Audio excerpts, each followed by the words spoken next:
से सुनिएगा, ये खट खट करके आवाज़ आ रहा है। अभी हम आपको खोल के और दिखाते हैं। देखिए खोल लिए हैं, और आप अगर देखना चाहते हैं कि कैसे खोलते हैं ड्रम को या लगाते हैं, तो हमारे चैनल पे जाके देख सकते हैं आप, और इसे खोल के हम आपको दिखाते हैं। ये देख सकते हैं, मंदिर को खोलने के लिए यहाँ हल्का हल्का ठोकेंगे। ये देखिए, यहाँ हल्का हल्का ठोकेंगे, ये बोन टाइट पर जो है लॉक हो जाता है।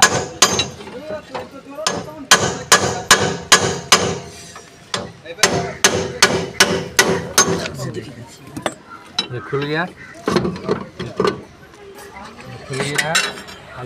ये देख सकते हैं, इसका ये दांत टूटा हुआ है।